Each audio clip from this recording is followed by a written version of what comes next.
Hi hello viewers, welcome to my channel Sama foods.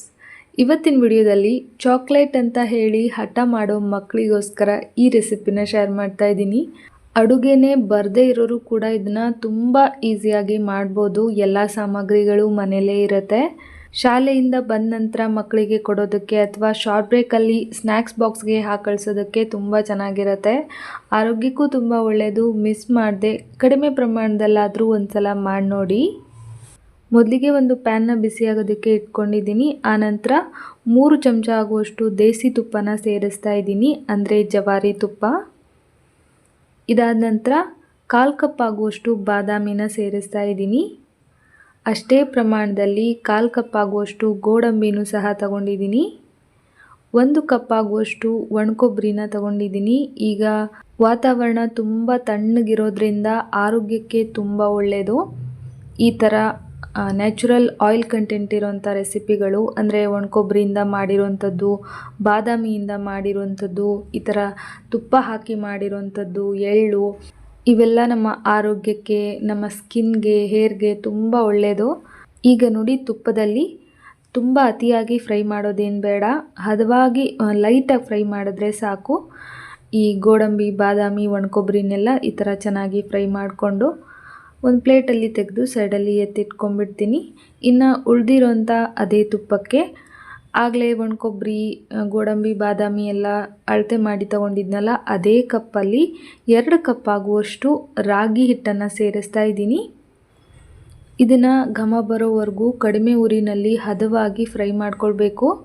ರುಚಿ ತುಂಬ ಚೆನ್ನಾಗಿರುತ್ತೆ. ರಾಗಿ ಹಿಟ್ಟನ್ನು ಕಡಿಮೆ ಅಂದರೂ 15ರಿಂದ 20 ನಿಮಿಷನಾದರೂ ಪೂರ್ತಿಯಾಗಿ ಕಡಿಮೆ ಉರಿನಲ್ಲೇ ಫ್ರೈ ಮಾಡ್ಕೊಳ್ಳಿ. ಮಧ್ಯದಲ್ಲಿ ಇದು ತುಂಬ ಡ್ರೈ ಆಗಿದೆ ಅಂತ ಅನ್ನಿಸ್ತು, ಹಾಗಾಗಿ ನಾನು 1 ಚಮಚ ತುಪ್ಪನ ಎಕ್ಸ್ಟ್ರಾ ಸೇರಿಸಿದ್ದೀನಿ. ಈ ಥರ ತುಪ್ಪ ಹಾಕಿ ಕೈ ಬಿಡ್ದಂಗೆ ಇದನ್ನು ಈ ಥರ ಕೈ ಆಡಿಸ್ತಾ ಮಿಕ್ಸ್ ಮಾಡ್ತಾನೆ ಇರಬೇಕು. ಒಂದು ವೇಳೆ ಕೈ ಬಿಟ್ಬಿಟ್ರೆ ತಳ ಹಿಡಿದ್ಬಿಡುತ್ತೆ, ಕೆಟ್ಟ ಸ್ಮೆಲ್ ಬರುತ್ತೆ ರಾಗಿ ಹಿಟ್ಟಿಂದು. ಆ ಥರ ಆದಾಗ ರುಚಿ ಕೂಡ ಕೆಟ್ಟೋಗ್ಬಿಡುತ್ತೆ. ಹಾಗಾಗಿ ದಪ್ಪ ತಳದ ಪಾತ್ರೆನ ಇಟ್ಕೊಂಡು ಕಡಿಮೆ ಊರಿನಲ್ಲಿ ಹದವಾಗಿ ಘಮ ಬರೋವರೆಗೂ ರಾಗಿ ಹಿಟ್ಟನ್ನು ಈ ಥರ ತುಪ್ಪದಲ್ಲಿ ಫ್ರೈ ಮಾಡ್ಕೊಳ್ಬೇಕು. ಈಗ ನೋಡಿ, ಒಂದು 20 ನಿಮಿಷ ಆಗಿದೆ. ಕಂಪ್ಲೀಟಾಗಿ ಕಡಿಮೆ ಊರಿನಲ್ಲಿನೇ ಫ್ರೈ ಮಾಡ್ಕೊಂಡಿದ್ದೀನಿ. ಇದೀಗ ಆಗಿದೆ. ಒಂದು ಪ್ಲೇಟ್ಗೆ ತೆಗೆದು ಸೈಡಲ್ಲಿ ಎತ್ತಿಟ್ಕೊಂಡ್ಬಿಡ್ತೀನಿ. ಇದಾದ ನಂತರ ಅದೇ ಪ್ಯಾನ್ಗೆ 2 ಚಮಚ ಆಗುವಷ್ಟು ಬಿಳಿ ಎಳ್ಳನ್ನು ಸೇರಿಸ್ತಾ ಇದ್ದೀನಿ. ಎಳ್ಳು ಕೂಡ ಆರೋಗ್ಯಕ್ಕೆ ತುಂಬಾ ಒಳ್ಳೆಯದು. ನಮ್ಮ ಹೇರ್ ಗ್ರೋತ್ಗೆ, ಸ್ಕಿನ್ ಹೆಲ್ತ್ಗೆ ತುಂಬಾ ಒಳ್ಳೆಯದು. ಹಾಗೆ ಇದರಲ್ಲಿ ಮೆಗ್ನೀಷಿಯಮ್ ಇರೋದ್ರಿಂದ ನಮ್ಮ ಮಾನಸಿಕ ಆರೋಗ್ಯಕ್ಕೂ ಕೂಡ ತುಂಬ ಒಳ್ಳೆಯದು. ಸೊ ಆಗಾಗ ಎಳ್ಳಿಂದ ಮಾಡಿರೋಂಥ ಅಡುಗೆಗಳನ್ನು ತಿಂತಾಯಿರಿ, ಅಥವಾ ದಿನಕ್ಕೆ 1 ಸ್ಪೂನ್ ಆದರೂ ಎಳ್ಳನ್ನು ತಿಂದರೆ ತುಂಬ ಒಳ್ಳೆಯದು. ಈಗ ಅದನ್ನು ಹುರಿದು ತೆಗೆದಿದ್ದಾಯಿತು. ಅದಾದ ನಂತರ ಒಂದು ಮಿಕ್ಸಿ ಜಾರನ್ನು ಇಟ್ಕೊಂಡಿದ್ದೀನಿ. ಮಿಕ್ಸಿ ಜಾರ್ಗೆ ಹುರಿದಿಟ್ಕೊಂಡಿರೋಂತಹ ಒಣಕೊಬ್ಬರಿ, ಗೋಡಂಬಿ, ಬಾದಾಮಿನ ಸೇರಿಸ್ತಾ ಇದ್ದೀನಿ. ಅದಾದ ನಂತರ ಒಂದು 4-5 ಲವಂಗ, 4 ಏಲಕ್ಕಿನ ಸಿಪ್ಪೆ ಬಿಡಿಸಿ ತಗೊಂಡಿದ್ದೀನಿ, ಅದನ್ನು ಕೂಡ ಸೇರಿಸ್ತಾ ಇದ್ದೀನಿ. ಏಲಕ್ಕಿ ಮತ್ತು ಲವಂಗ ಹಾಕೋದ್ರಿಂದ ರುಚಿ ತುಂಬ ಚೆನ್ನಾಗಿರುತ್ತೆ. ಅದಾದ ನಂತರ ನಾನು ಯಾವ ಕಪ್ಪಲ್ಲಿ 2 ಕಪ್ ಆಗುವಷ್ಟು ರಾಗಿ ಹಿಟ್ಟನ್ನು ತಗೊಂಡಿದ್ನೋ ಅದೇ ಕಪ್ಪಲ್ಲಿ 1.5 ಕಪ್ ಆಗುವಷ್ಟು ಬೆಲ್ಲನ ಸೇರಿಸ್ತಾ ಇದ್ದೀನಿ. ಅದಾದ ನಂತರ ಹುರಿದಿಟ್ಕೊಂಡಿರೋ ರಾಗಿ ಹಿಟ್ಟನ್ನು ಕೂಡ ಸೇರಿಸ್ತಾ ಇದ್ದೀನಿ. ಇದಕ್ಕೆ ಪಾಕ ಮಾಡೋ ಅವಶ್ಯಕತೆ ಏನೂ ಇಲ್ಲ, ತುಂಬ ಸಿಂಪಲಾಗಿ ಮಾಡ್ಬೋದು. ಮತ್ತು ಫ್ರೆಂಡ್ಸ್, ನೀವೇನಾದರೂ ನಮ್ಮ ಚಾನಲ್ನ ಫಸ್ಟ್ ಟೈಮ್ ವಿಸಿಟ್ ಮಾಡ್ತಾ ಇದ್ದರೆ ಪ್ಲೀಸ್ ನಮ್ಮ ಚಾನಲ್ನ ಸಬ್ಸ್ಕ್ರೈಬ್ ಮಾಡ್ಕೊಳ್ಳಿ, ಸಪೋರ್ಟ್ ಮಾಡಿ. ಹಾಗೆ ವಿಡಿಯೋ ಇಷ್ಟ ಆದರೆ ಒಂದು ಲೈಕ್ ಸಹ ಮಾಡಿ.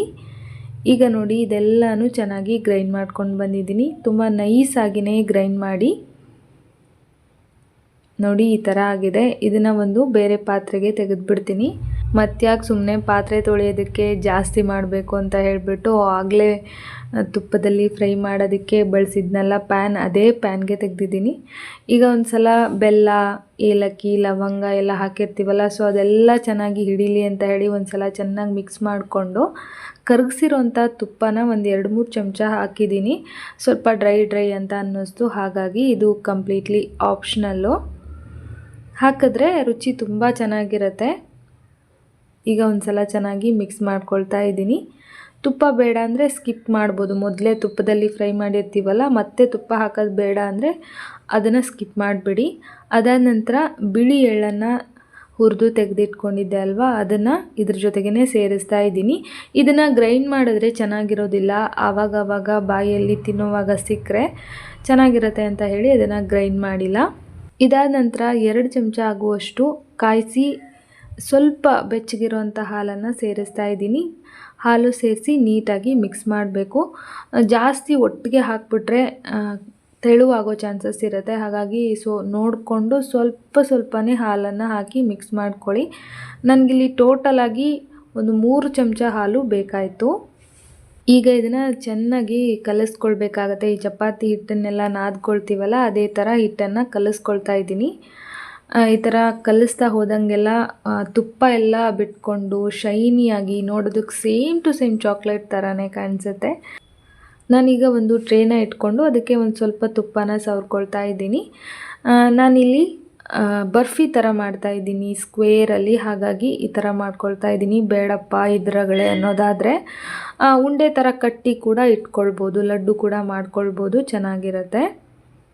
ಈಗ ನೋಡಿ ಅದನ್ನು ಟ್ರೇನಲ್ಲಿ ಹರಡಿ ಒಂದೇ ಸಮ ಮಾಡ್ತಾಯಿದ್ದೀನಿ. ಈಗ ನೋಡಿ ಇದನ್ನು ಲೆವೆಲ್ ಮಾಡಿದ್ದಾಯಿತು. ಇದಾದ ನಂತರ ಮೇಲ್ಗಡೆ ಸ್ವಲ್ಪ ಹುರಿದಿರೋಂಥ ಬಿಳಿ ಎಳ್ಳನ್ನು ಸೇರಿಸ್ತಾ ಇದ್ದೀನಿ. ಬಿಳಿ ಎಳ್ಳಿನ ಬದಲಾಗಿ ಹುರಿದಿರೋಂಥ ಗಸಗಸೆ ಕೂಡ ಹಾಕೋಬೋದು. ಅದಾದ ನಂತರ ಸ್ವಲ್ಪ ಗೋಡಂಬಿ ಬಾದಾಮಿನ ಸಣ್ಣಕ್ಕೆ ಕಟ್ ಮಾಡಿ ಮೇಲ್ಗಡೆ ಉದುರಿಸ್ತಾ ಇದ್ದೀನಿ. ತುಂಬ ಚೆನ್ನಾಗಿ ಕಾಣಿಸುತ್ತೆ ಮತ್ತು ರುಚಿಯಾಗೂ ಇರುತ್ತೆ. ಈಗ ನೋಡಿ ಇದಾದ ನಂತರ ಸ್ವಲ್ಪ ಅದನ್ನು ಹಾಗೇ ಪ್ರೆಸ್ ಮಾಡ್ತಾ ಇದ್ದೀನಿ, ಅಂಟ್ಕೊಳ್ಬೇಕು ಅಂತ ಹೇಳಿ, ಇಲ್ಲ ಅಂದರೆ ಉದುರೋಗ್ಬಿಡುತ್ತೆ. ಈ ಥರ ಆದ ನಂತರ ಇದನ್ನು ಹೊರಗಡೆನೇ ಇಟ್ಟು ಸೆಟ್ ಮಾಡ್ತೀವಿ ಅಂದರೆ ಒಂದು 2 ಅವರು ಹಾಗೆ ಇಟ್ಬಿಡಿ. ಫ್ರಿಡ್ಜಲ್ಲಿ ಇಟ್ಟರೆ ಒಂದು 15 ಮಿನಿಟ್ಸಲ್ಲಿ ಸೆಟ್ ಆಗೋಗ್ಬಿಡುತ್ತೆ. ಆದರೂ ಕೂಡ ನಾನು ಅರ್ಧ ಗಂಟೆ ಹಾಗೆ ಇಟ್ಟಿದ್ದೆ. ನೋಡ್ತಾ ಇರ್ಬೋದು ಎಷ್ಟು ಸಖತ್ತಾಗಿ ಕಾಣಿಸ್ತಾ ಇದೆ ಅಲ್ವಾ. ರುಚಿ ಕೂಡ ಸಕ್ಕತ್ತಾಗೇ ಇರುತ್ತೆ. ಈಗ ನೋಡಿ ಒಂದು ಅರ್ಧ ಗಂಟೆ ಆದಮೇಲೆ ಫ್ರಿಡ್ಜಿಂದ ತೆಗೆದು ಕಟ್ ಮಾಡ್ತಾ ಇದ್ದೀನಿ. ನಮ್ಗೆ ಯಾವ ಶೇಪಲ್ಲಿ ಬೇಕೋ ಆ ಶೇಪಲ್ಲಿ ಕಟ್ ಮಾಡ್ಬೋದು. ನಾನಿಲ್ಲಿ ಸ್ಕ್ವೇರಲ್ಲಿ ಮಾಡಿದ್ದೆ, ಬಟ್ ನನ್ನ ಮಗನಿಗೆ ಇದು ಲಾಸ್ಟಲ್ಲಿ ಉದ್ದಕ್ಕೆ ಚಾಕ್ಲೇಟ್ ಥರ ಬಂತಲ್ಲ, ಇದನ್ನು ಇಷ್ಟಪಟ್ಟ. ಸೊ ನನಗೆ ಅನ್ನಿಸ್ತು ಆಮೇಲೆ ಇದೇ ಥರನೇ ಮಾಡಿಬಿಡ್ಬೇಕಾಗಿತ್ತು ಅಂತ ಹೇಳಿ, ಆದರೂ ಪರವಾಗಿಲ್ಲ ಅಂತ ಹೇಳಿ ಸುಮ್ಮನಾದೆ. ನೋಡಿ ಎಷ್ಟು ಚೆನ್ನಾಗಿ ಪರ್ಫೆಕ್ಟಾಗಿ ಬಂದಿದೆ ಅಲ್ವಾ. ಇದನ್ನು ಒಂದು ಏರ್ಟೈಟ್ ಕಂಟೈನರ್ಗೆ ಹಾಕಿ ಫ್ರಿಡ್ಜಲ್ಲಿಟ್ಟರೆ 20 ಡೇಸ್ ಹಾಳಾಗೋದಿಲ್ಲ. ಹೊರಗಡೆ ಇಟ್ಟರೆ 1 ವಾರ ಕೂಡ ಚೆನ್ನಾಗಿರುತ್ತೆ. ನೋಡ್ತಾ ಇದ್ದೀರಲ್ವ ಎಷ್ಟೊಂದು ಪರ್ಫೆಕ್ಟಾಗಿ ಬಂದಿದೆ ಅಂತ. ಬರೀ ಒಂದೇ 1 ಕಪ್ ರಾಗಿ ಹಿಟ್ಟನ್ನು ಬಳಸಿ ಕಡಿಮೆ ಪ್ರಮಾಣದಲ್ಲಿ ಒಂದು ಸಲ ಮಾಡಿ ನೋಡಿ, ಖಂಡಿತವಾಗ್ಲೂ ಇಷ್ಟ ಆಗುತ್ತೆ. ಆರೋಗ್ಯಕ್ಕೂ ಕೂಡ ತುಂಬ ಒಳ್ಳೆಯದು, ಮಕ್ಕಳು ಕೂಡ ತುಂಬ ಇಷ್ಟಪಡ್ತಾರೆ. ಐ ಹೋಪ್ ಇವತ್ತಿನ ಈ ವಿಡಿಯೋ ನಿಮ್ಮೆಲ್ಲರಿಗೂ ತುಂಬಾ ಇಷ್ಟ ಆಯಿತು ಅಂದ್ಕೊಳ್ತೀನಿ. ಇಷ್ಟ ಆಗಿದ್ದರೆ ಒಂದು ಲೈಕ್ ಮಾಡಿ. ಮತ್ತೆ ಸಿಗ್ತೀನಿ. Bye friends, thank you.